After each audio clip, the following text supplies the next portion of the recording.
ഇന്ന് തന്നെ ഡൗൺലോഡ് ചെയ്യൂ. കാണൂ നിങ്ങളുടെ ഫേവറേറ്റ് ഷോസ്. അയ്യോ മോളെ, ഈ വഴിക്കോട്ടിനി വന്നേക്കല്ലോ. എന്താ നിങ്ങളുടെ ഉദ്ദേശം? ഓപ്പറേഷൻ കഴിഞ്ഞ് ഐസിയു കിടക്കുന്ന പേഷ്യന്റ് അടുത്ത് എന്തൊക്കെയാ ഇവർ കാണിച്ചു കൂട്ടിയെന്നറിയോ? രാധിക അറിഞ്ഞുകൊണ്ടാണ് വരുൺ അവിടെ ചെന്നതെങ്കിൽ,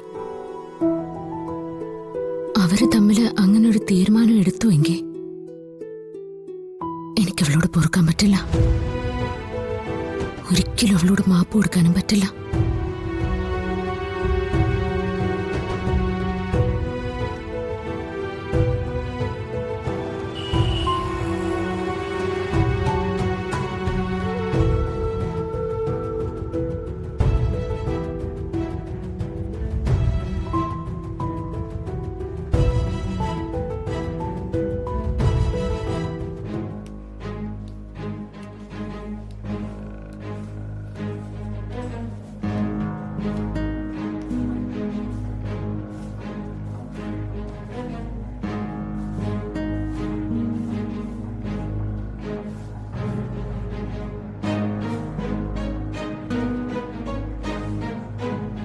അമ്മേന്റെ പ്രിയങ്ക.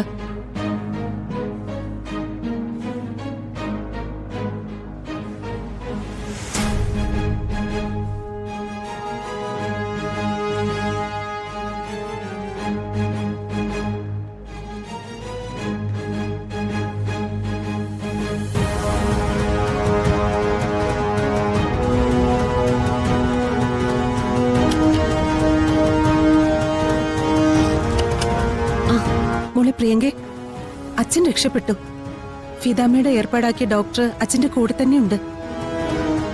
എല്ലാം കൈവിട്ടു പോകുന്ന അവസ്ഥ വന്നതാ. രാധിക മോളുടെ ഭക്തി കൊണ്ട് അച്ഛനെ രക്ഷിക്കാൻ പറ്റിയത്. ഡോക്ടർമാരത് സമ്മതിക്കുകയും ചെയ്തു. എല്ലാം അറിഞ്ഞിട്ടും അച്ഛന്റെ കാര്യം അന്വേഷിച്ച് ഇതുവരെ നിനക്ക് വരാൻ തോന്നിയില്ലല്ലോ. ഞാൻ എന്തിനാ അച്ഛനെ കാണാൻ ഓടി വരുന്നത്? അച്ഛന് കാണേണ്ടത് തന്നെയല്ലല്ലോ. ഏതോ തെരുവിൽ കിടന്ന അനാഥ പെണ്ണിനെയല്ലേ.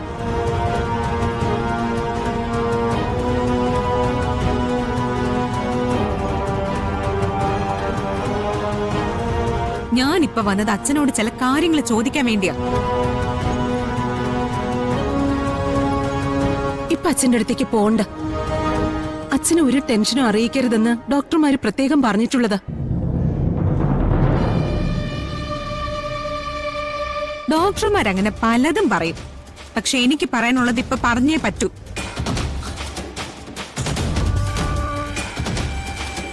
പ്രിയ, എന്തായി പറയുന്നേ? അച്ഛൻ ഹാർട്ട് ഓപ്പറേഷൻ കഴിഞ്ഞ് കിടക്കുന്നല്ലേ? ചേച്ചിയോട് ആരെങ്കിലും അഭിപ്രായം ചോദിച്ചോ?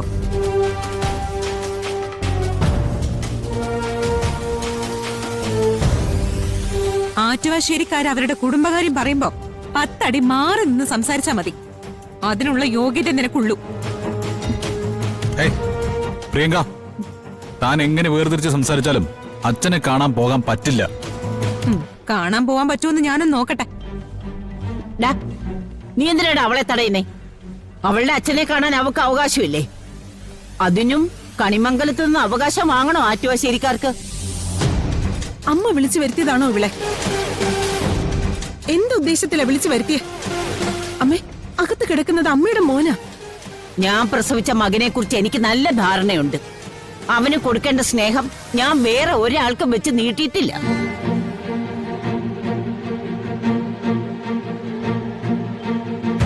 ഞാനാരെയും കുപ്പത്തൊട്ടിയിൽ നിന്ന് എടുത്ത് വളർത്തിയിട്ടുമില്ല.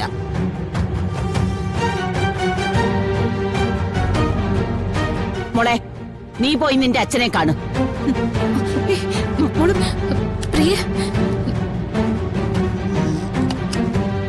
മുത്തശ്ശി, പാപമാണ് നിങ്ങൾ ചെയ്യുന്നത്.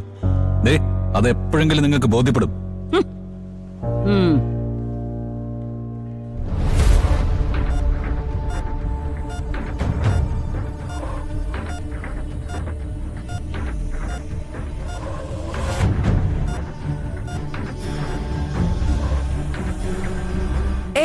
ആരാ നിങ്ങള്? എന്താ ഇതിനകത്ത് കാര്യം? എന്റെ അച്ഛനായി കിടക്കുന്നേ. എനിക്ക് അച്ഛനെ കാണണം. കാണാനുള്ള സമയമാകുമ്പോ നിങ്ങളെ വിളിക്കും.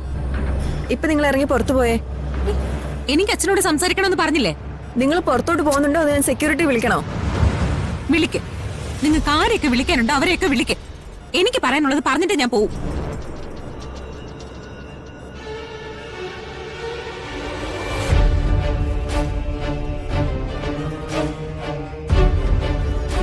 അച്ഛാ, അച്ഛാ, ദേ, എന്നെ ബോധിപ്പിക്കാൻ വേണ്ടി കണ്ണടച്ച് കിടക്കണ്ട. കണിമംഗലത്ത് വരുണിന്റെ ഭാര്യയായിട്ട് ജീവിക്കണമെന്ന് അച്ഛനോട് പറഞ്ഞത് ഞാനല്ലേ? എന്നിട്ട് എന്തിനാ അച്ഛൻ അവരെ ഒരുമിപ്പിക്കാൻ തീരുമാനിച്ചേ? പറ. ഏയ്, എന്താ ഇത്? നിങ്ങൾ എന്തായി കാണിക്കുന്നേ? പേഷ്യന്റ് അടുത്ത് മാറ്. അച്ഛാ, ഞാൻ ചോദിച്ചത് കേട്ടില്ലേ? അച്ഛാ, പിടിച്ചു മാറണോ അവരെ? പിടിച്ചോണ്ട് പോടോ അങ്ങോട്ട്. എന്നെ വിടാൻ.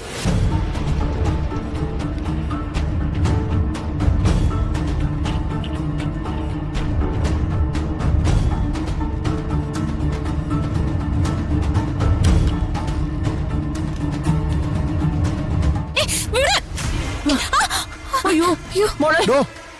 ഈ വഴിക്കോട്ടിനി വന്നേക്കല്ലേ? എന്താ നിങ്ങളുടെ ഉദ്ദേശം?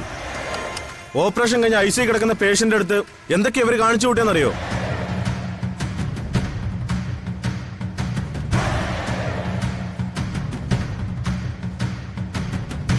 രോഹിക്ക് എന്തേലും സംഭവിച്ചു കഴിഞ്ഞാ ഞങ്ങളുടെ കൈപ്പഴയാന്ന് പറഞ്ഞ് ബഹളം ഉണ്ടാക്കാൻ ഭയങ്കര ഉശിരാണല്ലോ.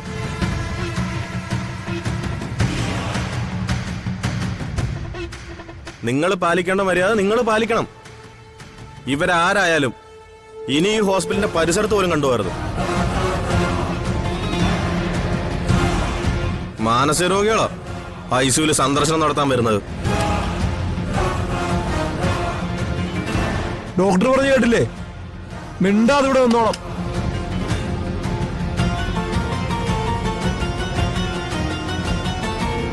ഇപ്പൊ സമാധാനമായില്ലേ തനിക്ക്?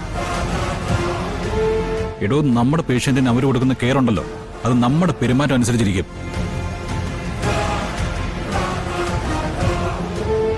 പ്രിയങ്കേ, നീ ഇനി ഇവിടെ നിൽക്കണമെന്നില്ല. നീ പോവാൻ നോക്ക്. അച്ഛനോട് പറയാനുള്ളത് പറയാതെ ഞാൻ ഇവിടുന്ന് പോവില്ല. ആരെന്നെ പിടിച്ച് പുറത്താക്കിയാലും ശരി, അച്ഛനോട് ഞാൻ ഇത് ചോദിച്ചിരിക്കും.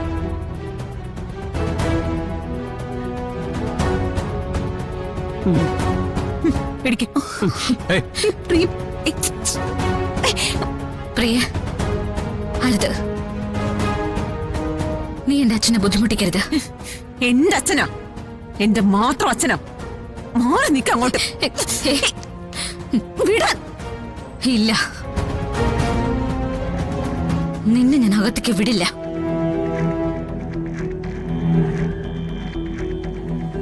ഇനി നീ അകത്തേക്ക് പോയാ ഈ ഹോസ്പിറ്റലിൽ നിന്ന് നമ്മളെ അവർ പുറത്താക്കും.